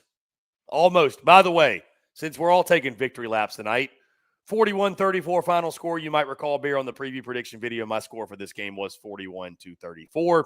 I didn't have it in overtime, but still got the score nailed down. But the Vols go into a rowdy Davis Wade Stadium in Starkville, Mississippi. They get the win. They eke it out. Thoughts on this one? I do think Mississippi State has obviously made a ton of strides. I think they are much better than they were a season ago. Fluff Bothwell, Devon Booth are really fun players on the offensive side for Mississippi State. I thought Blake Shapen played a solid game. Wasn't great, but solid. Joey Aguilar with a couple picks, although they're balls that are tipped. I'm not really concerned about that. This one was just This is a fun battle, honestly, back and forth between both sides. Tennessee edged it out. And as I love to say, Bear, it's the truth. No such thing as a bad road win in the SEC. Vols escape Starkville with the dub. I can say two things are true. Number one, we did not give enough credit to what was the development of year 2 underneath Jeff Levy. This offense is miles ahead of what I expected. Defensively, you finally got tested, I think, in a way to where you had to play more physical, but still you made some plays. I mean, you got a big pick on Joey Aguilar inside the red zone. You got another big pick that eventually led to a non-scoring drive. So you feel pretty confident on this team at least getting the wool over someone's eyes. Like, they're going to get an upset on someone. And I'm not talking about like now maybe they'll beat up on Arkansas because if they don't have a head coach, or now they'll beat Florida and they'll finish the year 6. Like, they're going to get a win. They will beat somebody who is ranked. It almost happened on Saturday. It will be somebody. They have a shot at going 8-4. I think that's 100% true. Bear, at A&M, at Florida, Texas, at Arkansas, Georgia, at Mizzou, Ole Miss. Which of those you think is most likely? Arkansas? No, Arkansas is 100%. I think Arkansas will beat Florida. I think those two are guaranteed. I think at this point it's hard for me not to pick them. But I'm saying right now you're looking at Mizzou, Ole Miss, Texas, Georgia, and Texas A&M. One of those games is going to end up with a loss to Mississippi State. One of those teams could be this next weekend. It very well could, and it will not shock me, because that's how good I think Mississippi State has turned the corner. They have an offense that fits what Jeff Levy wants to run, and so you got to give credit where credit's due on that. But you also got to give credit that it's nice to know that Tennessee can win in a different way, and that's creating turnovers. 14 points came on the defensive side. Colton Hood with the big interception inside the red zone. And I told you about him. I thought he was going to be a quality depth piece. He is more than that. At this point, you got to have him in somewhere in your starting role. You just do. He adds too much validity to this offense, to this defense, that is so beneficial for you. And then you got to talk about the big fumble return after the 4th down call. Remember, it was that big play where they went for where it was 4th and 7, and Sam West took it 15 yards. And then the very next play, Joshua Joseph hammers his way into the backfield, makes that big time pick, 41-yard scoop and score. Now you're showing me you can win with your defense on creating plays, not just getting stops, but taking the ball back, thinking it's theirs, and running it back to set your offense up in more positive territory. That's where you were. Defensively, there are still some issues. Again, nobody's going to sit here and say you gave up 34 points. It was a great day. They were 8 of 19 on 3rd down. You gave up 378 yards. Only 180 through the year, but 198 on the ground. You had multiple penalties. You had a couple of pass interference calls. Things that need to be fixed. But you also got to remember the wide receivers are hitting. This wasn't Chris Brazzell. He had a good day. Mike Matthews had a good day. 118 yards, 19.7 yards of play, 3 passes downfield of over 20-plus yards. Miles Kitselman had a pretty good day, 4 catches for 42 yards. Joey Aguilar had a good day.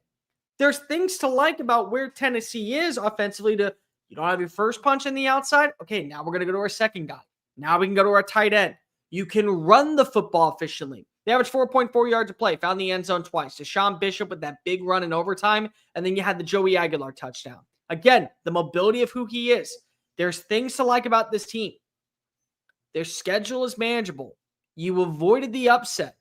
You got to be able to make sure you can pull off a win against Oklahoma or Alabama. But if you do those things, again, you're right back in the hunt for the college football playoff from a season ago.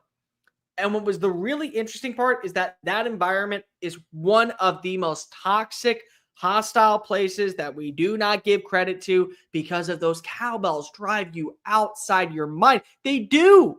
They just put you in a position where you want to end it all if you're not a State fan. You do. I've been there before, and I've sat and I've said, I am contemplating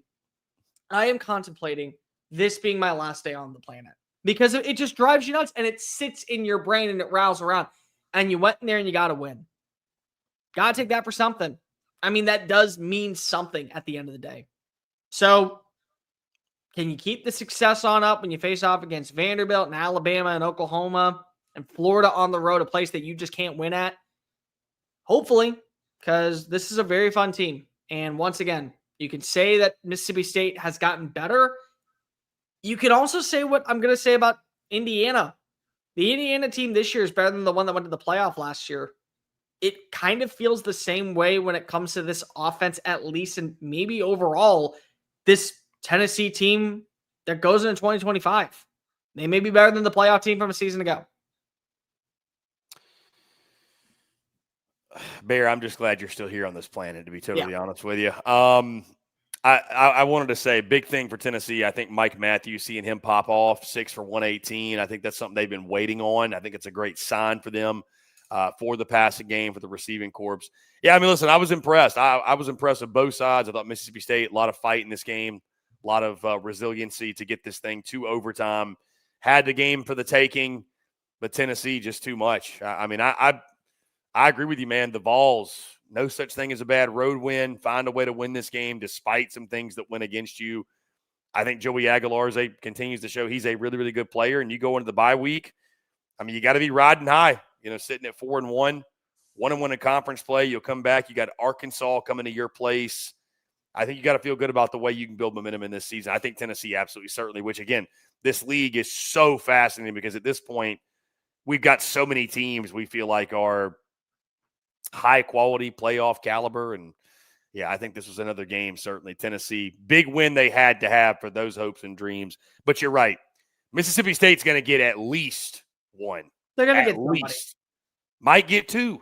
Yeah. I mean, this is a team that I think realistically could be in a bowl game, and in his second season after a 2-10 season, I think that's got to be viewed as a success for Jeff Levy and company. Absolutely. Think about this also. They have their guy. It's abundantly clear they have their guy. And again, if you're Arkansas, that's what you need. You need that. That's what you need. And it could be defensively, but you need that. Because the buy-in there is through the roof. Yeah, absolutely. Bear, let's go to the game that took place in Columbia, South Carolina. Gamecocks cover the 6.5. Good call by me. They win this game 35-13. I was admittedly, Bear, in the stadium at Sanford Stadium. I did not see much of this game at all, but I remember seeing the score after the first quarter, 7-0 Kentucky. Yep. And I'm thinking to myself, uh-oh. Uh-oh. Like, are they really going to mess around and let this one get away from them and what have you? Two big defensive scores within a 3-play stretch completely changes the game. South Carolina pulls away a 22-point victory. I mean, Bear, as you look at this game, South Carolina, 341 total yards, 8 for 15 on third down.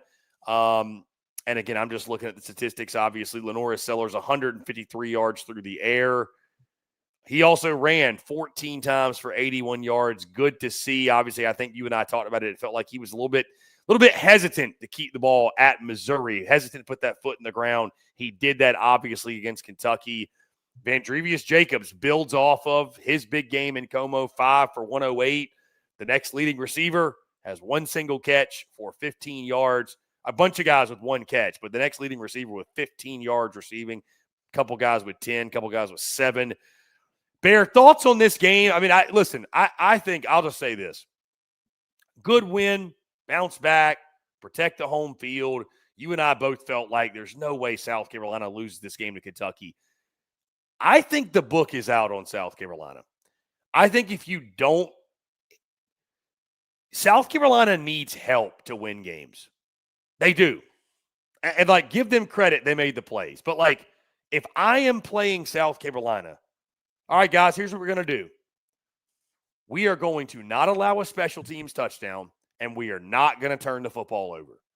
If we don't do those two things, just those two, we're going to go in the fourth quarter, and this is going to be a game at minimum we have a shot to win, if we're not already ahead. But give credit to South Carolina. They got the turnovers. They got the touchdowns off them. And that obviously turned this game on its head. A game that, again, I never had a doubt the Gamecocks were going to get the dub in. No, I mean, they were going to win this football game. And to the Kentucky fans that constantly say that you have no idea what you're talking about. No, I know that your offensive line is a joke and that you had 4 turnovers. You gave up 6 sacks and 10 tackles for loss. That's what I know. I know that you didn't have a shot in this football game because of your quarterback situation is dreadful. And more specifically, you don't have weapons to get the ball to him. You can run the football, but if you are a one-dimensional offense, much like we said when it comes to South Carolina, all we got to do is take away the rushing attack, force Cutter Boley to be us through the year. Let's see what he does. Oh, nothing? Okay, that's fine. You had 4 turnovers in this game. You had a terrible offensive line execution. You had a mass murder on the field by Cutter Boley on a backwards, I think it was Cutter Boley, on Dylan Stewart that basically massacred a child. I mean, he has a family. He has a mother. She might be in the stands watching her sweet baby boy be murdered, massacred out at Willie B. You had a big scoop and score. You had the big Kilgore touchdown on the pick 6. I mean, you had constant plays that were in favor of South Carolina. You also were able to run the football. Now, not at an elite level, but you still were able to run the football. Oscar Attaway had a couple of big-time runs. You had 2 touchdown runs and the 12-yard scoop and score by Rasul Faison. Matt Fuller got in the end zone, 19 for 48. Didn't have anything longer than a 5-yard scoop, but you know what? You'll take that. Lenore Sellers looked a lot more comfortable in the offensive personnel, 11 of 14. Nothing to write home about. This may end up being something that you utilize and you vision as an opportunity to get back on the horse in the bye week. Like, the last thing you needed to do was go into the bye sitting under 500, knowing you were taking on potentially a pissed off LSU team in their backyard. Now at least you have enough to where there's a game plan in motion on what you can be able to afford. And again, you get to watch the film against Ole Miss and say, hey, here's where we're going to make them have to beat us. And if they beat you, call it a day. It's no problem. But you also have ways to beat them because Ole Miss gave you a pretty good game plan. Trade out CHAMLBISS. He's not a big-time dude. But you know who is a big-time dude? Lenore Sellers. He can run the football. Guess who ran the football extremely well against a team in that defensive front? So you might be able to take advantage of that. So little things like that will go a certain long way. And I think that does benefit South Carolina. You are right, though. They are not the team that I think we envisioned at the start of the year. Doesn't mean they're a bad team. It means they were an overhyped team. And that's something that we're going to have to learn how to be better in media and in the spotlight, and not just put the fandom or the Garnet and black goggles on our face. We're just going to have to do that because I was very much buying the stock in them. I didn't buy they were going to be a playoff team, but you know what?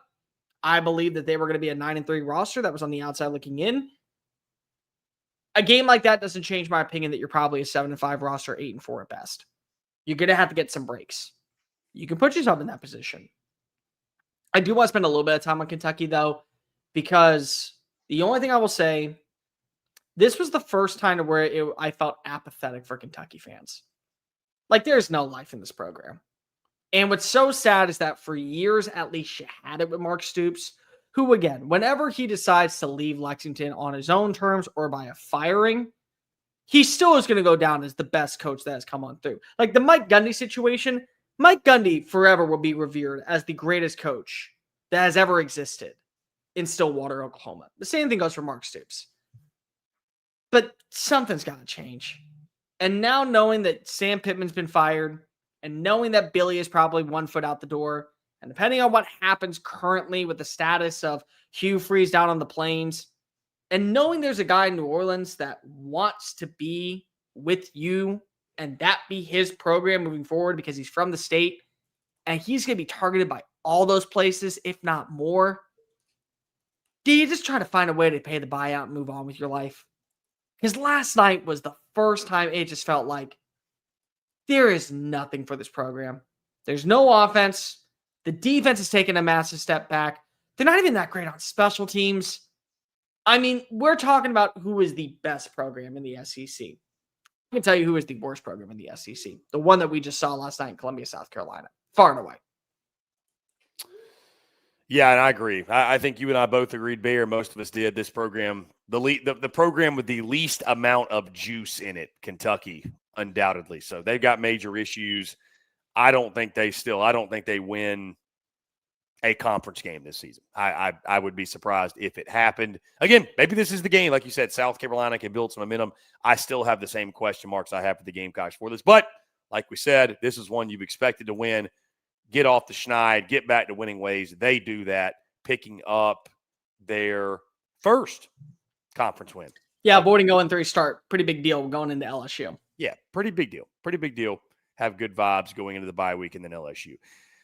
Bear, one last game. Let's acknowledge the fact Missouri on homecoming beat UMass 42-6.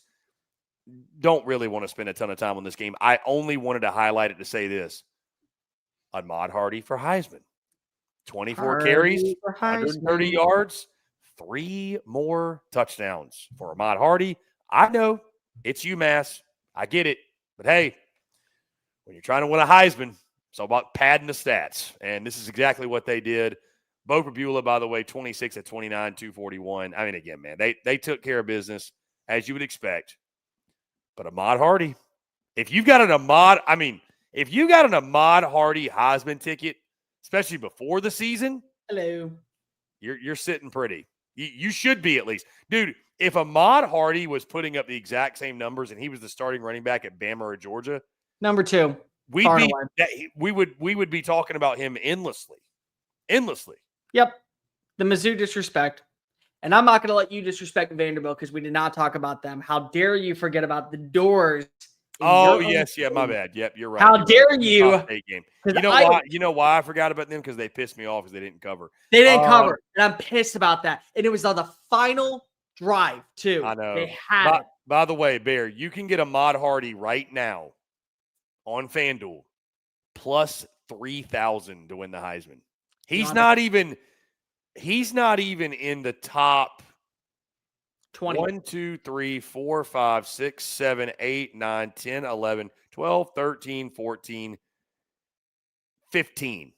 He has the 15th best odds to win the Heisman. He was 28th he was 38th. He was 34th after the Kansas game. After the South Carolina game, he was 24th. I got his odds at plus 6,500. I mean, I feel very happy right now with that one, right? Yeah. I feel pretty good. Vanderbilt, good game. I know you didn't cover, but still got to give credit where credit's due. Once again, this game was interesting early. But 14-14. But Diego Pavia is just such a machine. I mean, like, that's what it comes down to. 5 more tutties for Pavia. 6? That's 6 with a rushing. 6 more tutties. 5 through the air, 1 rushing. Yeah. 321 passing, led the team in rushing, 8.8 yards of play, 2 runs of over 20 yards downfield. I mean, again, Hardy is, in my opinion, the guy that we got to give respect to because of the way that he has come on in for the G5 level this year. He is the shiny new toy. But don't forget about who started this whole shindig about giving respect on SEC Unfiltered to players that did not get the love in the offseason. It started with Pavia Power, Baba Yaga himself, the actual boogeyman that I love, and the boogeyman that I'm still very nervous about coming down to Tuscaloosa. What is that going to end up being? That, to me, is where we have so many things that I wonder about. Again, 371 passing yards. Lassiter had the big 48-yard run. Cedric Alexander found his way for 3 runs of over 9 yards downfield. McKaylin Young had a big-time play. Junior Sherrill's looking like a legit number 1 wide receiver. Trey Richardson's making plays. 3 tutties through the air to Sherrill. Richie Hoskins with a 1-yard score. The Eli Sowers touchdown. Forced a couple turnovers. Good team. I mean, it's a very solid team. And now we got game day going to Tuscaloosa for Alabama and Vanderbilt. I mean, think about this. Just humor me. They upset Alabama. And I'm not saying they will, but let's just say they upset Alabama. Chris, they're also bowl eligible in the first week of October.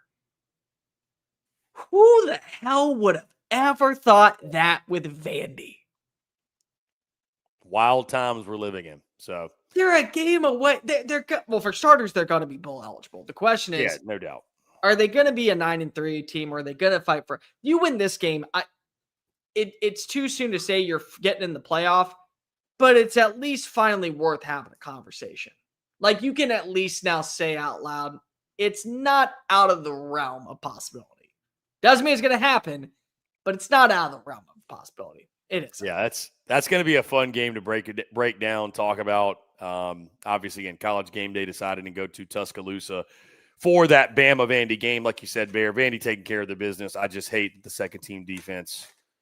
Could not hold serve. Couldn't even just let us have a field goal, because the field goal would have still hit the cash.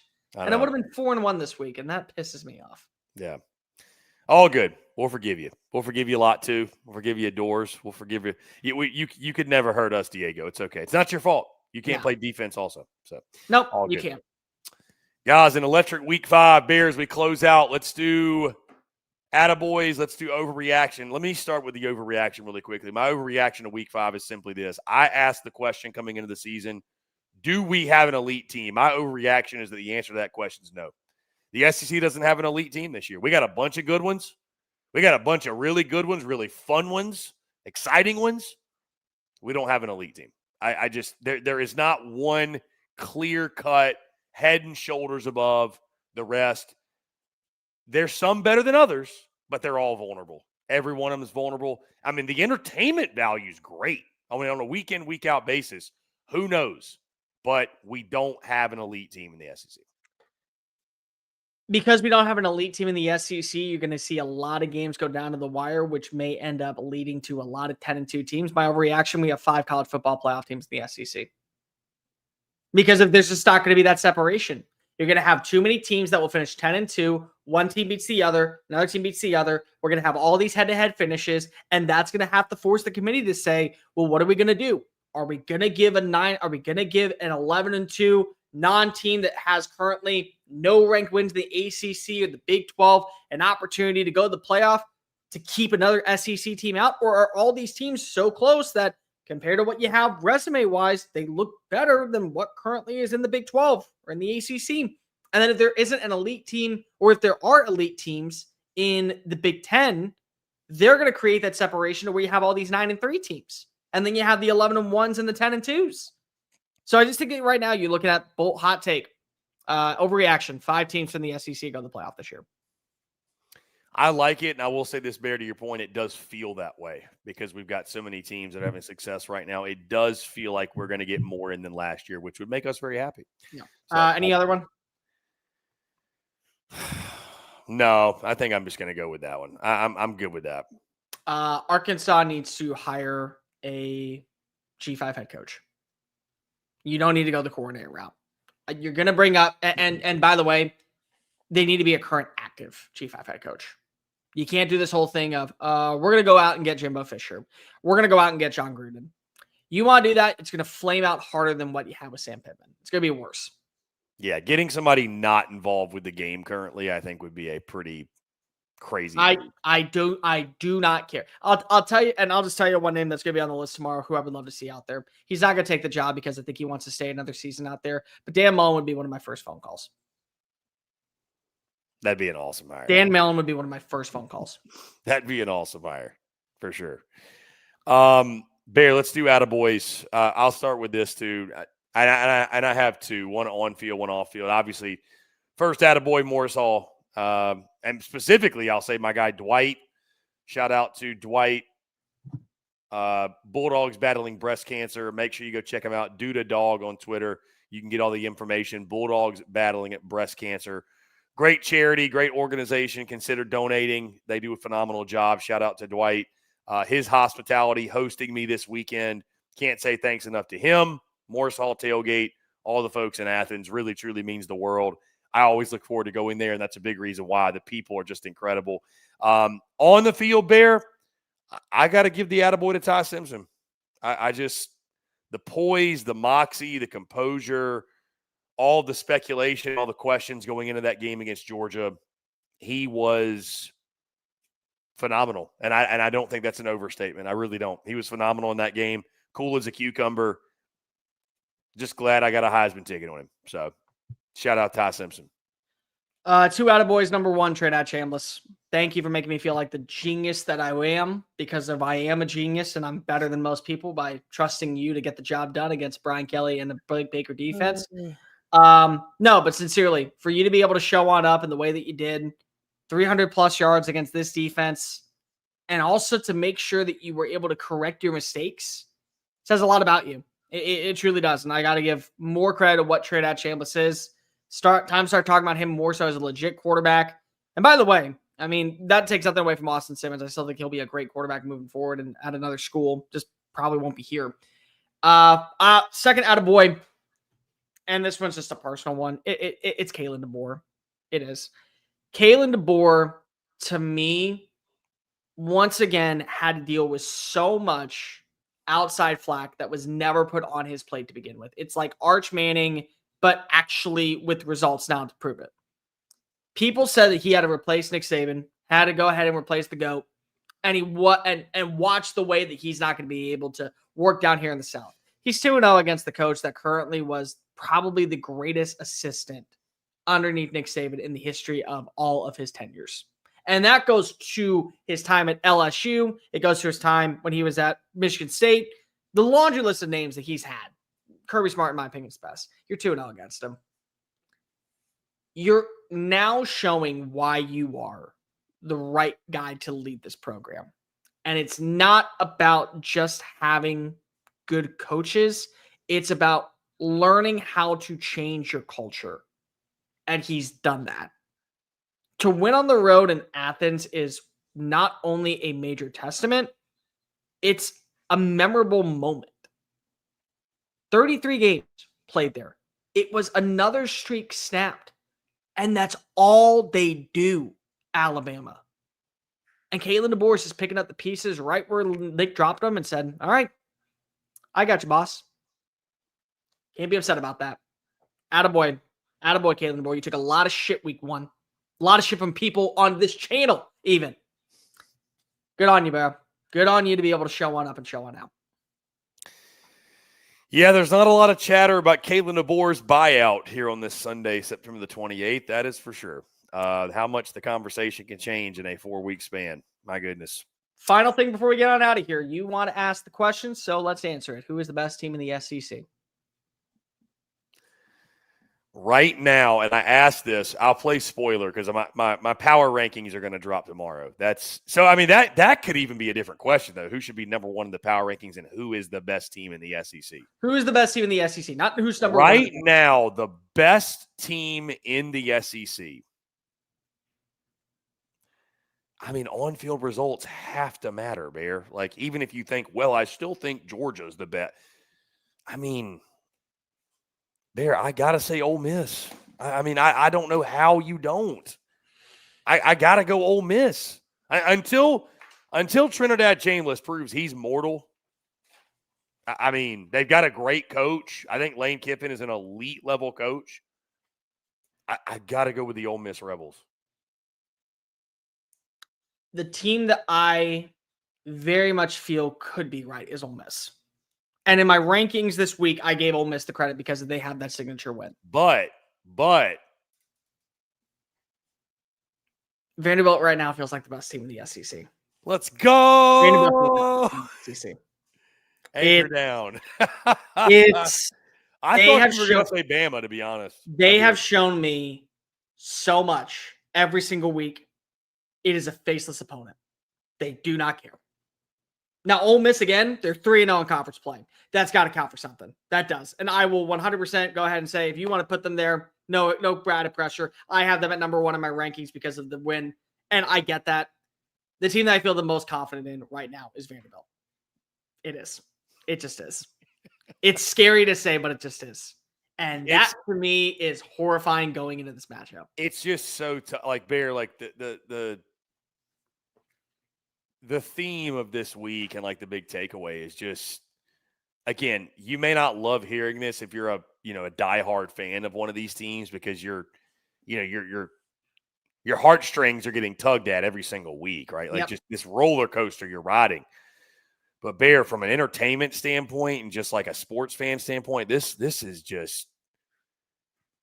league's insane. Like college football is insane, but this league is insane, man. Like every week expect the unexpected. Every week, people are proving themselves. I will say this. If Vanderbilt wins next week in Tuscaloosa, the conversation's over. The best team in the SEC is Vanderbilt. He did it again. He did it again on the road. You can't argue that anymore. And by the way, he is the favorite for the Heisman Trophy.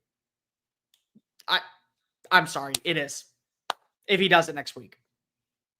But I'm not going to disagree with you. Ole Miss right now, it feels like the right answer. On that note, Bear, and you might be mad at me for this, Some of you out there might be mad at me for this. Week 6 of the SEC Unfiltered Tour will not be going to Tuscaloosa. We will not be in Tuscaloosa because, let me explain, because, as you know, I go to places and don't go back. We don't repeat.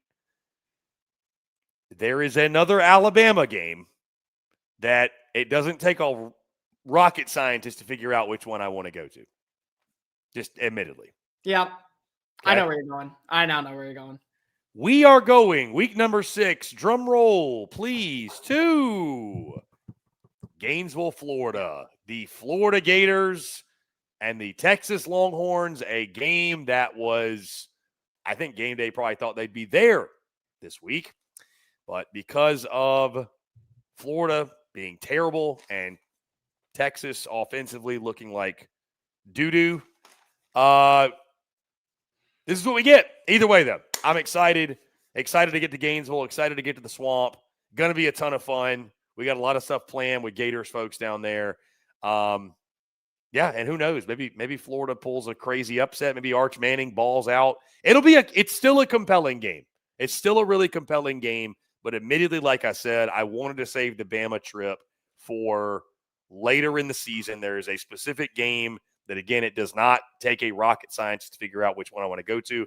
So we will be in Gainesville, Florida, Texas. Again, we'll talk about it this week. We'll preview it. We'll predict it. Myself, Bear, I think a game that could be interesting. I know what the records for Florida says, and I know how Texas has looked, but, you know, Bear, both of them coming off a bye week. And if this season's taught us anything, just expect the unexpected. Who knows? Yep, that's where I was. And hey, maybe I get to see Billy Napier's last game. You never know. Never know. Maybe you're not going to see Billy Napier's last game. That's not. They would have already done it. They would have. They would have done it already. Fair enough.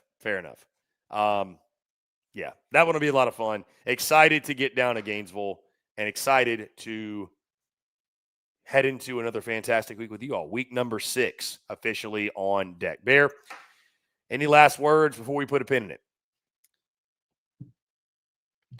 Drink a cold one for Sam Pittman tonight. I'm gonna go have me one of them cold beers. Cheers. Listen, all I ask is this. Go get you a cold beer tonight. And before you take your first sip, pour a little out. Just pour a little out for the homie. Pour a little out for the boss hog. Because he's somewhere tonight having himself a damn cold beer. He's having himself more than one. He's having a few. He's having a few. Yeah. And you know what? To you, Pitt, you've earned it, bud. Yeah, you've earned it. Hell of a career. Hell of a tenure. Probably going to be the highest paid offensive line coach somewhere next season, Georgia. But somewhere next season. Unless he finally wants to go to the lake and retire, but who knows? We'll see. You never know, Georgia. Yeah, you never know. Yeah, guys, again, we appreciate each every single one of you tuning in. As always, Sunday Fun Day is a blast. I know I can speak for Bear when I say this, one of our favorite segments of the week. And now it's on to week number 6. The month of October, spooky season is officially here. Only so many days left, and we have to see Cole the Bear Thompson in a clown costume. Hopefully not. Only so many days. By the way, when we actually are back, it will be spooky season because Wednesday, October 1st. Yeah, it will be spooky season the next time you get us on the Overtime Drive. Guys, again, content bleeding out of the eyeballs. Make sure you stay tuned. All our previews, predictions, OT Drive back on Wednesday. It'll be a jam-packed show. Preview, best bets, pick 'em, all wrapped in one. Your questions, your comments. We will be live. Again, absolutely cannot wait. Guys, as always, again, make sure, hit that like button, hit that subscribe button. You guys helped us get to 25,000 subscribers on YouTube. We can't say thank you enough. Let's get to 30,000, then 35,000, then 40,000, then 50,000. We're trying to get to 100,000. I want me and Bear to have that little 100,000 subscriber plaque in the backgrounds of each of our setups. So y'all help us do it. Again, we can do it. We will do it with your love and support. Can't say thank you enough. Outside of that, guys, make sure you tune in wherever you get your podcasts, social media platforms, all across those. Our website, SECUnfiltered.com. Y'all know the drill. Once again, it's the Overtime Drive, SEC Unfiltered SEC Football Show, the best SEC football show on the internet. I'm Chris Phillips. He's Cole the Bear Thompson. we're signing off here on Sunday Fun Day. Y'all have a great rest of your Sunday night, and we will talk to you all on Wednesday. Cheers.